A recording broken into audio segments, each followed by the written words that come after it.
stopping in, even if you're gonna have to leave early. That's a-okay. So, alright, let's see here. We are finishing up chapter 1 and going through all of chapter 2 today is the plan.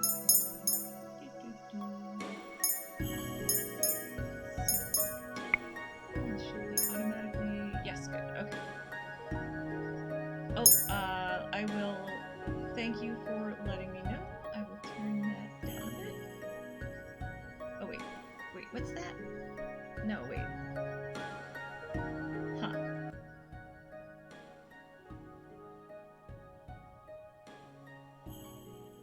How about now? Oh, also my mic was turned down for some reason. Okay. I think that'll work out. Okay, yeah, there was something unexpected that was doing the game sound double, I think, which... Well, anyway. I've messed with some things. Seems reasonable?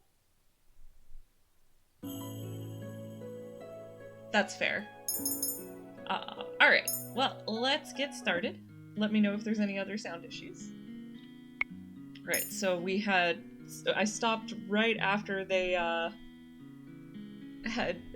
after the first meeting with Rumple.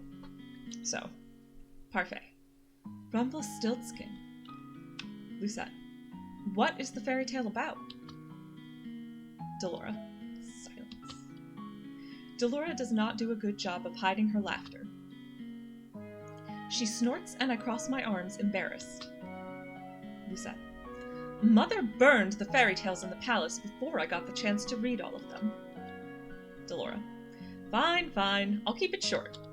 Once upon a time, there was a girl that was said to be able to spin straw into gold. The king found her and locked her up in a tower.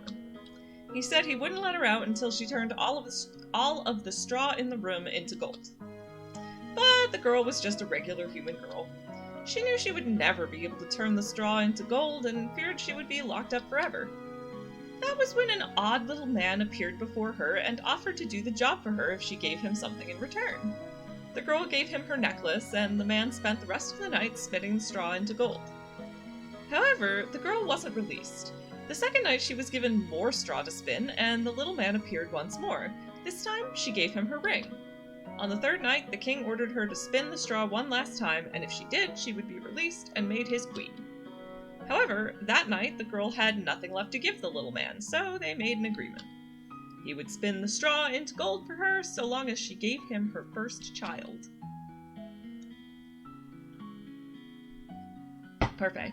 I personally never understood why the girl would want to marry the king in the first place. You know what? I totally agree with Parfait on that one. Delora. Hush, I'm trying to tell a story here. Parfait. Silence. Delora. Years passed and the queen finally gave birth to her first child. That night, the odd little man returned and demanded his due, but the queen didn't want to give up her child. Aside, I do have a lot of problems with Rumpelstiltskin's story, and among them, maybe you should have thought of that before you traded, anyone who, offers their firstborn child that just never seems like a good idea. Unless you're very sure you're not gonna have children, in which case, it's haha, avoiding the consequences. But in most cases, it's now I had a child, and now I hate the fact that I have to give them to whoever I traded them off to. And it's maybe you shouldn't have traded them off. Anyway. The man then said that he wouldn't take the child if the queen was able to guess his name in 3 days. The man's name was Rumpelstiltskin. Lucette. Did she guess it? Delora. Oh yeah, the night before her time was officially up, the queen was drawn to the forest by the sound of a little voice. She saw the little man celebrating his upcoming victory, singing about how nobody had or ever would guess his real name, which was Rumpelstiltskin. Lucette. He does not sound particularly smart. Delora. So agrees the general populace. Parfait. Sometimes I wonder how Hans was able to come up with such tall tales. Well, the Ch1 is opening soon. I expect another busy day. Delora. Especially busy for you, Lucette. You need to start coming up with good deeds. Lucette. Silence. The amnesic Casanova was allowed to stay at the Ch1 with the other boarders. Because he still seemed capable, Parfait set him to work as one of the Ch1's servers. Anis's protests that he remain in bed fell on deaf ears. Parfait couldn't very well throw him out, not well knowing that he had nowhere to go. Lucette, thinking to herself, I would be incapable of showing him such kindness, given all of the nonsense he spouts at us. The people that frequent the Ch1 began to steadily ignore me altogether, like I do not exist. Lucette, thinking to herself, it is better than the stares and the hateful looks. Delora, Rumple, you aren't here to flirt. Rumple, but this lovely lady is unattended. Lady, Sir Rumple, please, you're making me blush. Lucette, because the man couldn't remember his name, he fashioned one from his own curse. Rumple, I don't remember if I clarified. Lucette, thinking to herself. Anyway, Rumple, I think it suits him. Delora, I will never understand Parfait. This amorous waste of space is about as useful as Karma. Karma, I've returned! Delora, speak of the devil. Karma, did you miss me? Karma had left abruptly yesterday, saying that she had something very important to take care of. Waltz trails in after her now, carrying several boxes in his arms.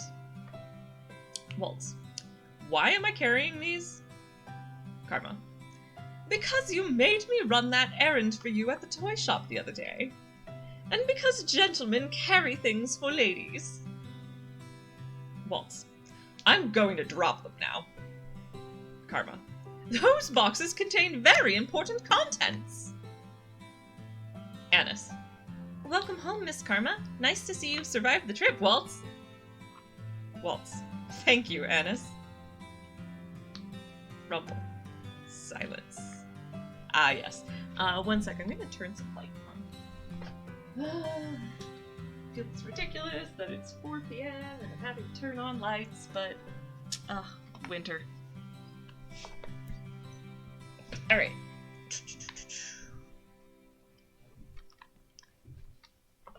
Karma. So this is our new housemate. We have not had the opportunity to meet. I am shocked.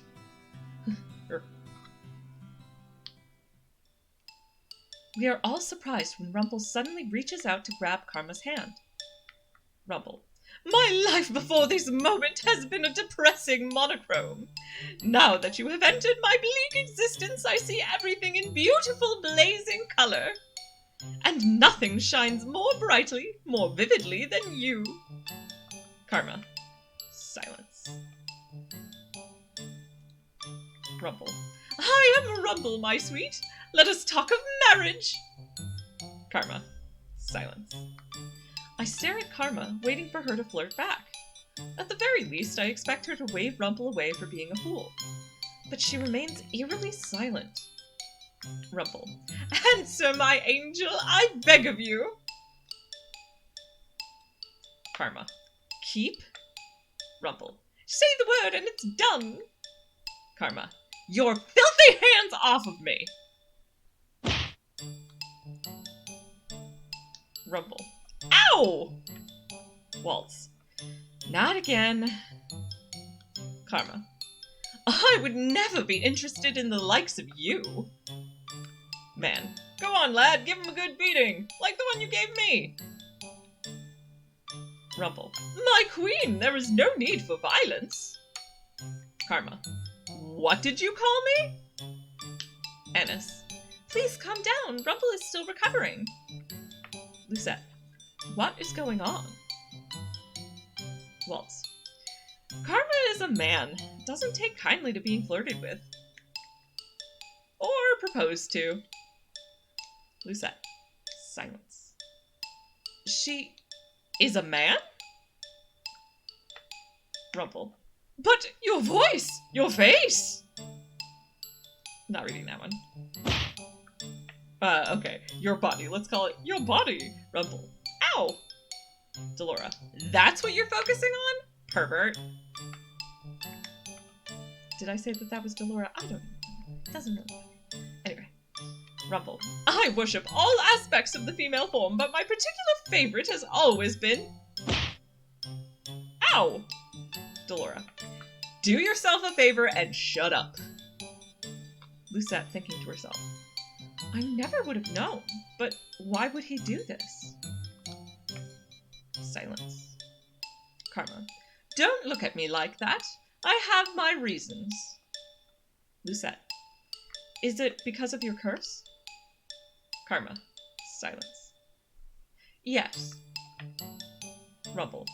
I am undone! My heart is in pieces! Delora. You knew him for 10 minutes. Rumple. For those that can hear the music of their heart like I, it takes only a look to fall madly, irretrievably in love. I must leave. My heart will need time to heal. Waltz. Silence. The Marchand attracts all sorts, doesn't it? Delora. That one is entirely Parfait's fault. Alright, nothing to see here. Back to work. Lucette. Silence. I am still in shock from what I learned earlier. Lucette, thinking to herself. Karma, a man. It is not fair that he is so beautiful as a woman. Yeah, this one is that line I don't like.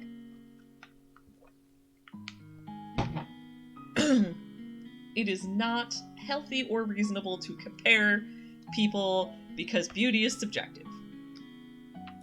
If the female population of Angel knew the truth, Karma would be hunted down for making the rest of us pale in comparison. I mean, I guess there is magic involved, so maybe it's... Anyway, I still don't like that line. Annis, being good, I suppose, prepared a special lunch to welcome the newest Marchand boarders. We have all been invited to the private dining room. Rod. Excuse me, is Lady Parfait here? Parfait. Prince Rod, perfect timing. Please join us for lunch. Rod. I only came to talk to you, Lady Parfait. Parfait. But I'm hungry and I've no wish to make you wait while I eat. Come, join us. Annis. Please, Your Highness, I've made too much as usual. You must help us finish. Rod. Silence. Very well. Rumple. A cursed princess and a cursed prince. What an eccentric collection of friends you have, Lady Parfait. Parfait. I wouldn't say they were eccentric, necessarily. Delora. You're the most eccentric one here, Rumple. Rumple. Really now? I sit silently in my chair. I am uncomfortable around so many people.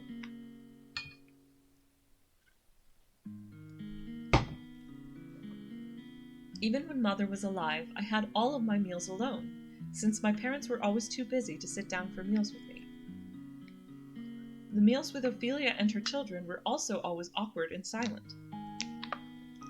Somehow the atmosphere here is lively and friendly, even though I barely know anyone here. Lucette. Silence. Annis. Is something wrong? Lucette. Excuse me? Annis. You've barely touched your food. Don't you like it? Delora said this was one of your favorites. Lucette. Silence. I'm just not used to eating with company. That's all. Garland. They say sharing a meal brings the family closer together. Lucette. Silence. Jurian. Garland. Garland. Shocked. I apologize. Lucette, thinking to herself. Closer together, huh? Delora. So, have you made any progress on how to do those good deeds, Princess? Lucette, thinking to herself. There is no way I am admitting that I do not even know how to complete one. Delora. Oh, I forgot you're not so good on the doing good front. Lucette. You are not very helpful. Parfait. Why don't you ask someone to teach you how to do good? Lucette. What? Delora. Well, that's not something you hear every day. Lucette. As in, take some kind of lessons? Parfait. If you're having so much trouble on your own, you should ask someone to give you some advice, or teach you. It's as simple as that. Karma. What is this I hear? The princess needs advice? Well then, she is in luck. I happen to give the most excellent advice, and believe me when I say I can teach almost anything. Lucette. Silence. Rumple. The princess is indeed lucky, as I am available for teaching duties. No doubt I'd be the better choice, as I don't go about deceiving the world. Karma. Excuse me? Waltz. From one-sided flirting to bitter enemies, and all in the span of a few hours. Rumble. The man broke my heart! Waltz. Silence. Anyway, I'd also be happy to help you in any way I can, Princess. Parfait. And I'm sure your stepbrother would be happy to help as well. Rod. Silence. Annis. I don't think I would make the best teacher for this sort of thing. You see, I'm not a love interest. Jurian. I only teach others how to fight. Garland. Never mind the fact that Jurian herself still struggles to be good. Jurian. What? Delora. You're lucky, aren't you? So many people are willing to help you. Lucette. Why? Delora. Lucette. Why are you all willing to help me? Waltz. That's what we do at the Ch1. We help each other. Delora. Lesson number 1. Doing good means helping whenever one can. Lucette. Silence.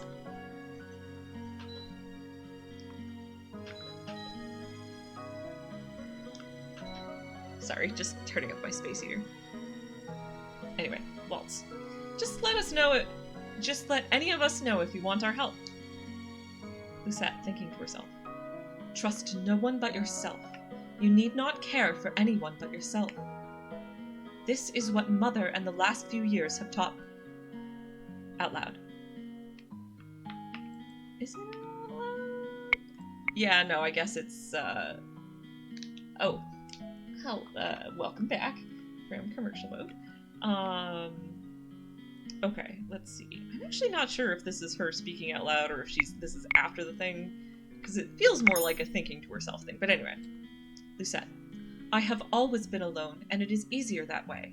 And yet, these strangers, these people that I've only known for a few days, are so willing to help me when they will gain nothing in return.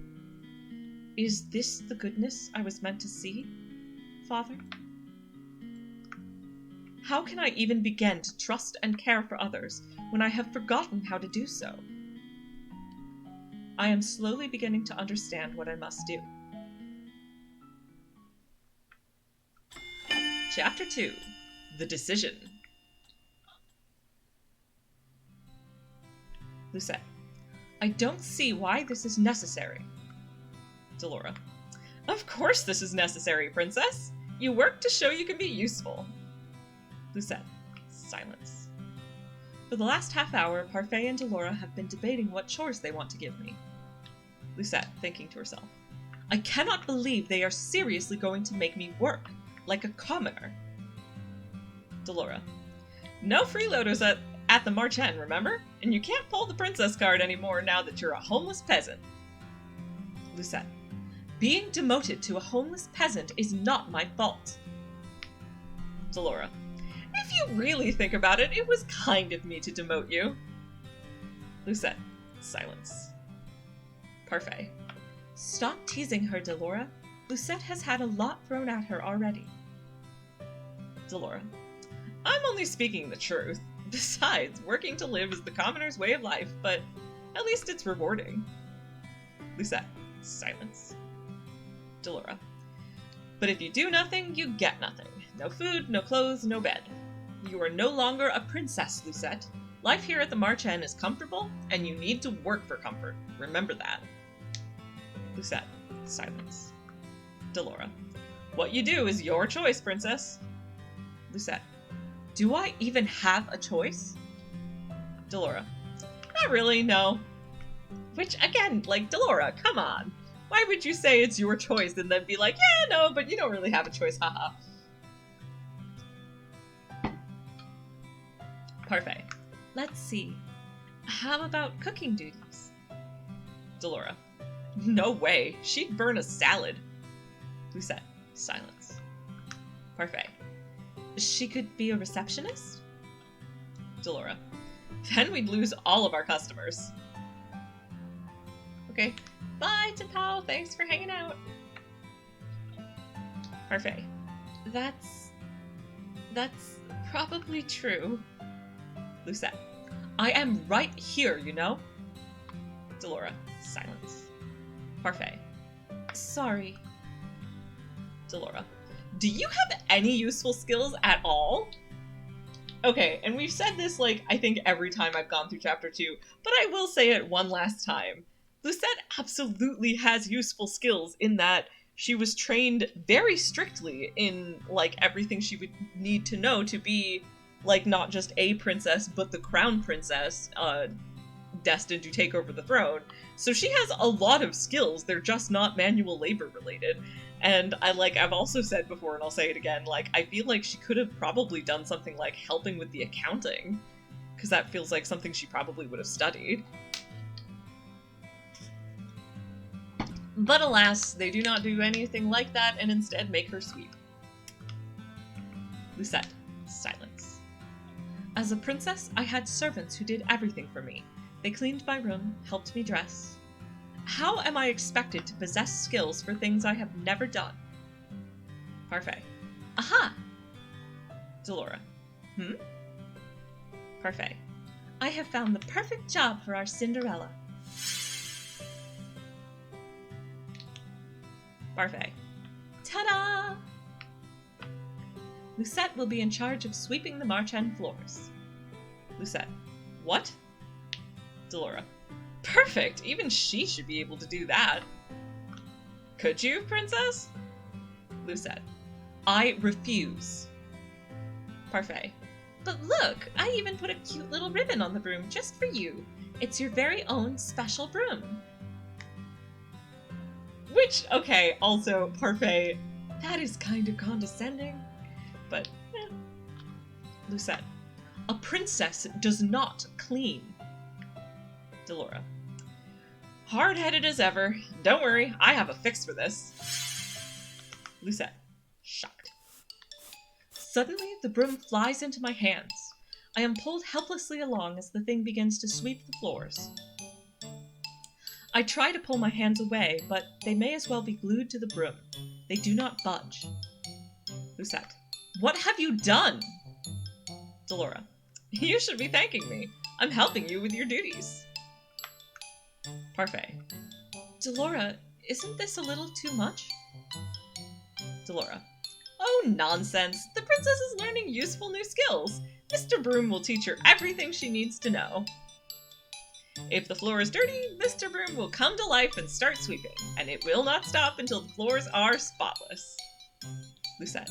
What? Delora. Come on, Parfait. We've got time for a cup of tea. Parfait. But... Delora. She'll be fine. A little sweeping never killed anyone. Parfait. Silence. Lucette. You are dreadful! Delora. Enjoy your time with Mr. Broom! Lucette. Wait! Thinking to herself. Did they really just leave? Shocked. Hey! Slow down! The broom begins to sweep faster. Despite my protests, I am still forced, like a puppet, to sweep the floors with grudging tenacity.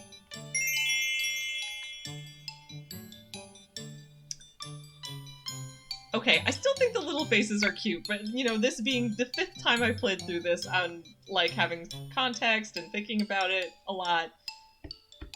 This was a pretty shitty thing to do to Lucette, so I understand why people would really hate the Mr. Broom. I think it is a cute broom, but the context of the broom makes it kind of very unpleasant. Lucette. I can barely catch my breath. I can barely catch my breath after that. Karma. Princess, Parfait sent me to check. Shocked. How lovely! It's so clean I can see my reflection on the floorboards. I'm impressed. Lucette. Do not even think about stepping into this room with your dirty shoes. Karma. Goodness, I didn't know princesses could be such terrifying creatures. You are aware that the Ch1 is opening soon, yes? The floor isn't going to stay clean forever. Lucette. Then do not open the Ch1. Karma. Silence. I do sympathize with you, princess. It's difficult adjusting to the commoner's life. Lucette. What would you know about that? Karma. More than you think. Lucette. What? Karma. Oh, did I let that slip? That was my mistake. Karma just smiles at me, his eyes gleaming with playful mischief. Lucette. Silence. Thinking to herself. He is definitely hiding something. Yep, something like, you know, and spoiler warning here if for some reason you're watching this first and not all my other playthroughs, he is hiding the fact that he is the prince of a neighboring country and thus is very familiar with the adjustment from royalty to commoner.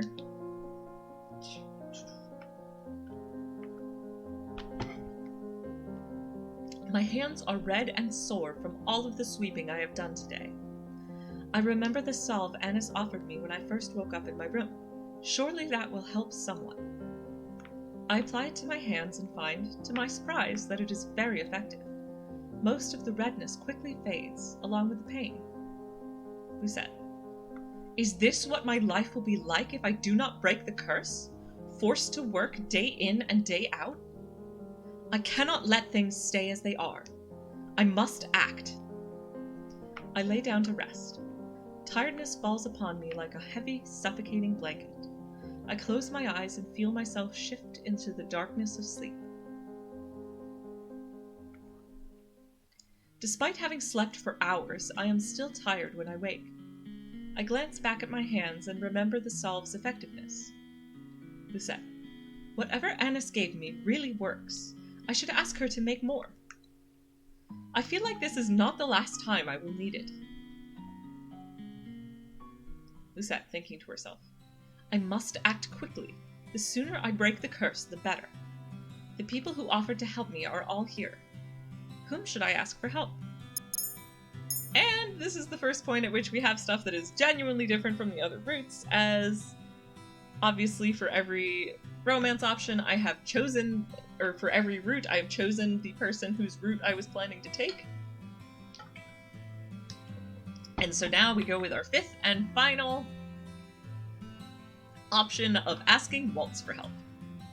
Lucette, thinking to herself. He was just here earlier. Maybe he went back inside. Lucette, shocked. I stop and stare at the small orbs of light floating around the room. Lucette, thinking to herself. What is going on? Waltz. Ah, no, this isn't it. I watch in awe as Waltz snaps his fingers and all the orbs disappear with a pop. Waltz. Oh, princess! Lucette. What are you doing? Waltz. Practicing my next magic trick. I still haven't perfected it. Lucette. How come you are able to use magic? Are you a witch? A fairy? Waltz. A good magician never reveals his secrets. he says, but of course from previous runs we know that he is in fact a witch. Lucette. Right. Waltz. Did you need anything? I take a deep breath. Lucette. Can you teach me about goodness? Waltz. Huh? Lucette. Why do you look so surprised? Waltz. Well, it's just that I didn't think you'd come to me for help. Lucette. If you don't want to. Waltz. No, that's not it at all. I'm happy you asked me. What would you like to know about goodness?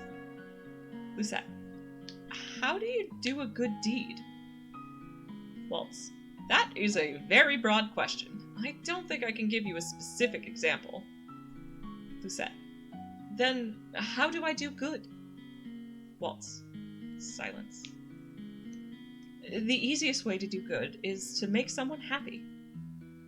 Lucette. Silence. Thinking to herself. So, a good deed would involve making someone happy. How do I do that? I stare in horror at the floor. Gravel and sand are embedded between the floorboards. The wood beneath my feet is covered in a thick muck.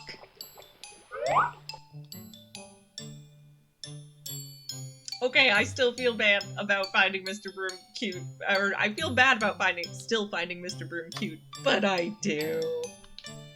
Lucette. Silence. Oh no. Lucette. Stop! Parfait. I never thought I'd see this. The princess is actually sweeping.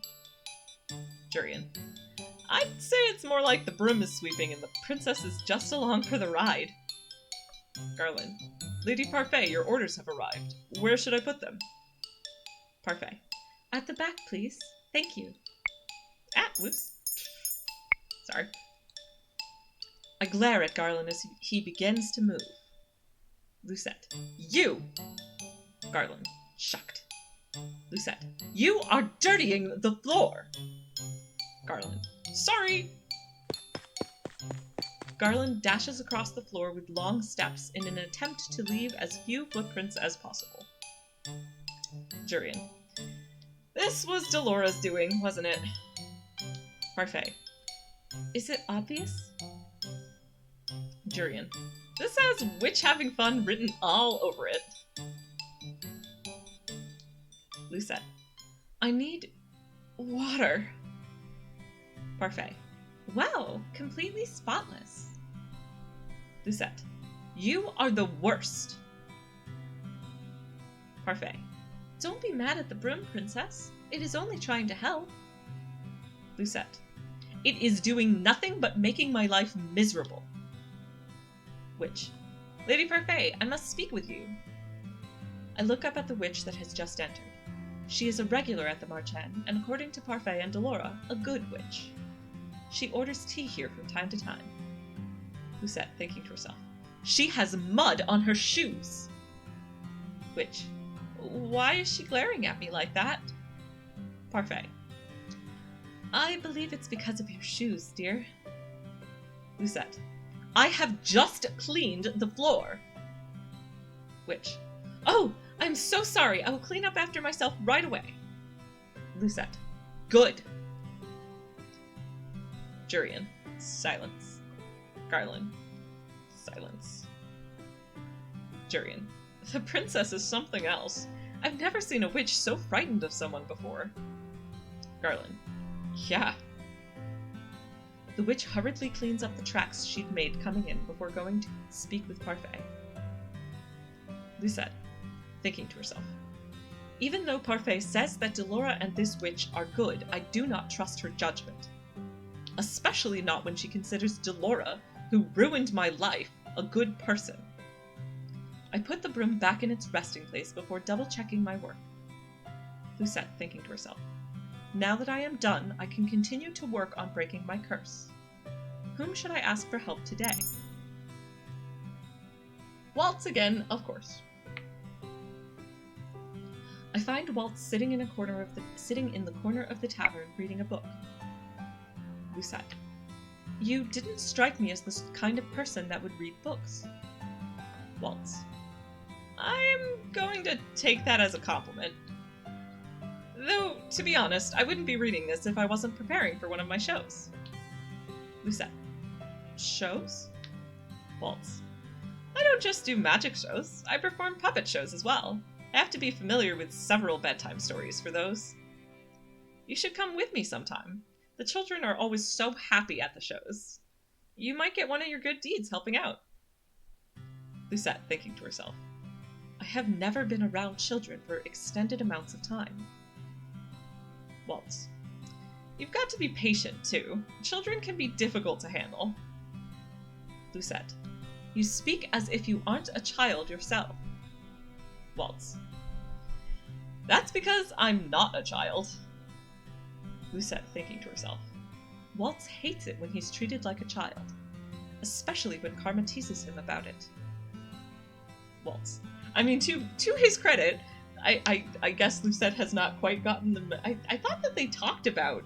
Well, maybe it's later in other routes, but, like, I thought that they had talked about Waltz having the Neverland curse, and maybe Lucette has not put together that that means that he is considerably older than he looks? Shrug. Anyway, Waltz. Besides, patience isn't just for children. It's necessary in a lot of situations. I would guess you might need to work on that. Lucette. Excuse me? Waltz shrugs and with an awkward smile returns to his book. A month has passed and I have yet to complete even one good deed. Not for any lack of trying, though. I have been asking around for advice on how to be a good person and received various answers. Waltz. What makes someone good? I'd say being selfless. I mean, I've talked about this before. I literally talked about it last week. Selfless, but not to a fault. Self-care is important, and you need to make sure you're taking care of yourself if you want to take care of others. Or if you want to be able to do that effectively, that is. Annis. I think it's important that you consider another person's feelings. Rod. Patience. Rumble. The ability to soothe even the most broken of hearts. Lucette. Forget I asked. Jurian. Bravery. Garland. Loyalty. Karma. You must be beautiful, both on the inside and out. Lucette. Right. Silence. Must I be all of those things in order to be good? According to Parfait, I cannot just pretend. It has to come from my heart. I place my hand on my chest and consider the steady pulse of my heartbeat. Lucette. That will not be easy. I close my eyes, thinking of all the possible ways I might be able to break my curse, but in the end, my mind is blank. Lucette. Mother, what am I supposed to do? Yeah, I don't think, well, I was gonna say I don't think, but I was gonna say, but upon reflection, we know darn well that your mother would not have good advice to give you in this situation. Anyway, a dream? Yeah, also relating to her mother, the typical content warning for abusive parent.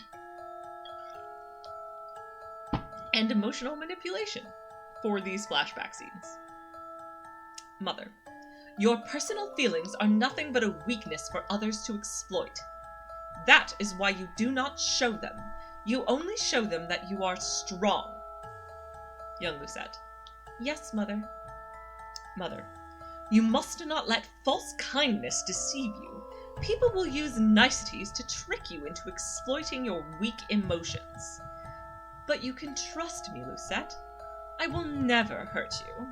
I will never lie to you. I am all you need. Red Flag City. I've talked about this before, but yeah, anybody who's like, I'm all you need, like, You don't need anyone else but me. I'm the only one who will ever love you this much. Yep. All signs of someone trying to isolate you, which is a classic abuser tactic. Young Lucette. Silence. Mother. I love you, Lucette. Young Lucette. I love you too, Mother. And I mean, of course, we also know that her mother was like the ultimate gaslighter and erased a lot of her memories. Delora. How are those lessons of yours going? I hope you're not giving anyone a difficult time. Lucette. I am the only one having a difficult time. Parfait. Have you tried pairing up with someone? Lucette. Pairing up? Parfait. Some of the people in the tavern pair up to assist each other. 2 heads are better than 1, as they say. Delora. It's not a bad idea, but the problem is with her. Who's going to volunteer to pair up with the Ice Princess? Lucette. Silence. Thinking to herself. She has a point. People may not glare at me anymore, but it does not escape me that I am still disliked. Parfait. Most of the boarders at the Ch1 volunteered to help her, remember? And I haven't heard any of them retract their offers. Delora. It's only a matter of time. Lucette. Silence. Parfait. Stop it, Delora. It's your choice, Princess. Pairing up is only a suggestion. Lucette. Silence. Thinking to herself. Would pairing up with someone really help me break my curse? What if they end up being an annoyance instead? Annis. Princess? Lucette. Silence. Annis. Excuse me? Princess? Lucette. Shocked. Annis.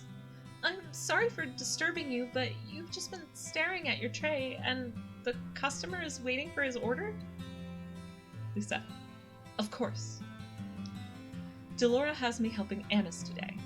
The Ch1 is unexpectedly busy, and they cannot keep up with all the customers.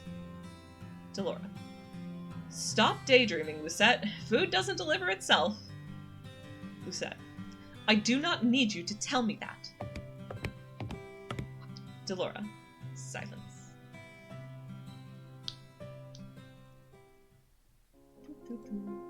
I stretch out on my bed.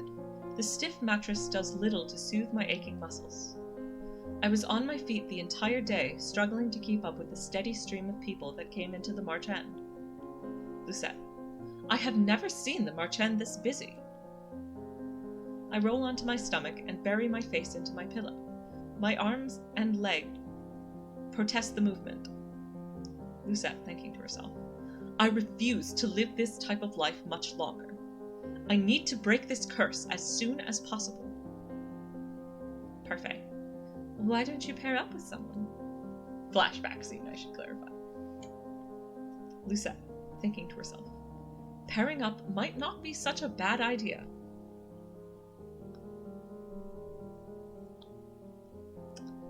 And we are already at choice selection. This went by pretty fast. Chapter 3, Peter Pan. And by that, I mean end of today's stream. Short one today. I guess I didn't really leave enough of Chapter 1.